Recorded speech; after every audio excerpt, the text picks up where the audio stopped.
تو آج ہم بات کر رہے ہیں بھارت اور پاکستان کے درمیان یہ جو تازہ کشیدگی بڑھی ہے، خاص طور پر پہلگام حملے کے بعد۔ جی بالکل۔ اور ہم نے مختلف ذرائع دیکھے ہیں، جیسے council on foreign relations, Al Jazeera, Pakistani اخبارات، ڈان، ایکسپریس ٹریبیون اور WION کی رپورٹس بھی۔ جی ہاں، کافی سارے زاویے ہیں اس میں۔ مقصد یہی ہے کہ سمجھیں کہ ابھی کیا صورتحال ہے، اس کے پیچھے کی تاریخ کیا ہے، یہ دہشت گردی کے الزامات، معاہدے اور وہ جوہری پہلو بھی۔ بالکل۔ تو شروع کرتے ہیں پہلگام حملے سے، جو فوری وجہ بنی ہے اس کشیدگی کی۔ بھارت نے تو سیدھا الزام پاکستان پر لگایا ہے، لیکن پاکستان کے وزیر دفاع خواجہ آصف نے اسے مسترد کیا ہے۔ انہوں نے کہا کہ پاکستان خود دہشت گردی کا شکار ہے۔ جی انہوں نے مذمت کی، لیکن بھارتی میڈیا اور کچھ حلقوں میں آپ نے بھی نوٹ کیا ہوگا، بالا کوٹ جیسی کارروائی کی باتیں ہو رہی ہیں، وہ 2019 والا واقعہ۔ ہاں، بالا کوٹ کا ذکر یہ اہم ہے، اور پاکستان کا رد عمل بھی تو سخت ہے۔ خواجہ آصف نے افواج کو الرٹ کرنے کا بھی کہا، اور وہ جوہری ہتھیاروں والی بات بھی دہرائی۔ جی، کہ صرف وجودی خطرے کی صورت میں استعمال ہوں گے، جس پر بھارت کا رد عمل بھی سخت تھا، اور پھر LOC پر بھی جھڑپیں ہوئی 2023 میں۔ جی، لائن آف کنٹرول پر بھی کشیدگی رہی۔ اچھا، اب آتے ہیں اس دہشت گردی والے پہلو پر۔ یہ بہت پیچیدہ ہے۔ پہلگام حملے کی ذمہ داری TRF نے قبول کی، جسے لشکر طیبہ کا پراکسی کہا جاتا ہے۔ بھارت کہہ رہا ہے حملہ آور پاکستانی تھے۔ جی، اور وہ ٹھوس کارروائی کا مطالبہ کر رہے ہیں، لیکن اس میں جو زیادہ یوں کہیں کہ حیران کن بات ہے، وہ کچھ پاکستانی حکام کے ماضی کے بیانات ہیں۔ ہاں، وہ WION وغیرہ نے رپورٹ کیا تھا، عمران خان کا 2019 کا بیان، اور اب خواجہ آصف کا حالیہ بیان۔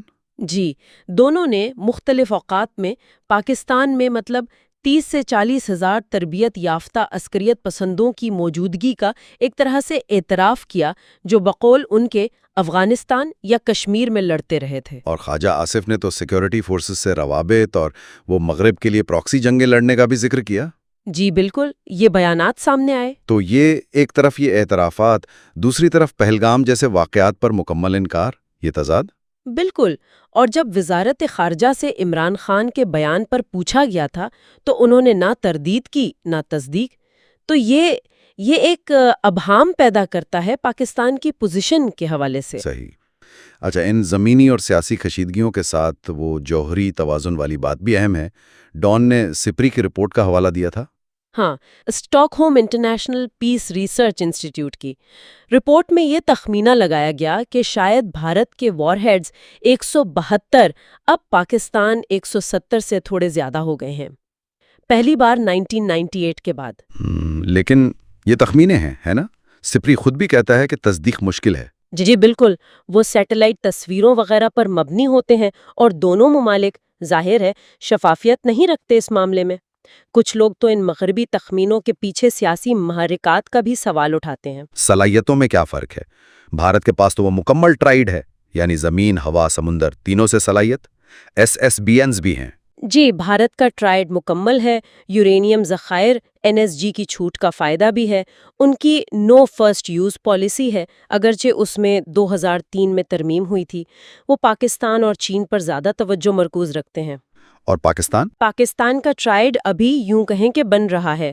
طیارے ہیں، زمینی میزائل ہیں جیسے شاہین، غوری، اور سمندر سے فائر ہونے والا کروز میزائل بابر 3۔ ان کی نو فرسٹ یوز پالیسی نہیں ہے، روایتی فوجی عدم توازن کی وجہ سے۔ تو وہ سیکنڈ سٹرائک صلاحیت میں شاید بھارت سے پیچھے ہیں۔ جی، عمومی تاثر یہی ہے کہ بھارت کی سیکنڈ سٹرائک صلاحیت زیادہ مضبوط ہے۔ اس سارے ماحول میں پرانے معاہدوں کا کیا حال ہے، خاص طور پر سندھ طاس اور شملہ؟ دونوں شدید دباؤ میں ہیں۔ سندھ طاس 1960 جو پانی کی تقسیم کا معاہدہ ہے، پاکستان بھارت کے حالیہ اقدامات کو آبی جارحیت سمجھتا ہے، اور وہ سمجھتے ہیں کہ یہ یک طرفہ ختم نہیں ہو سکتا۔ جی، پاکستان کا موقف یہی ہے۔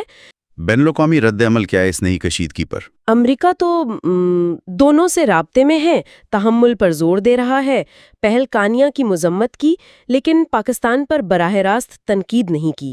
اور چین نے پاکستان کی حمایت کی ہے اس معاملے پر۔ سعودی عرب اور ایران نے ثالثی کی پیشکش بھی کی ہے۔ تو خلاصہ یہ ہوا کہ پہلگامیا کے بعد کشیدگی بہت زیادہ ہے، کشمیر کا مسئلہ مرکز میں ہے، دہشت گردی پر بیانات میں تضاد اور وہ اعترافات بھی ہیں، جوہری توازن پر سوالات ہیں اور معاہدے بھی دباؤ میں ہیں۔ بالکل، اور یہاں ایک اہم نقطہ سوچنے کا یہ ہے کہ کیا یہ سب دیکھتے ہوئے مطلب تاریخی پس منظر، یہ حالیہ اعترافات، جوہری صلاحیتوں کی باتیں، معاہدوں کی حالت، کیا موجودہ فریم ورک کافی ہے مستقبل میں کشیدگی روکنے کے لیے؟ یا کیا اب کسی بالکل نئی سوچ، نئی حکمت عملی کی ضرورت ہے خطے میں استحکام کے لیے؟ جی، یہ ایک بنیادی سوال ہے جس پر غور کرنے کی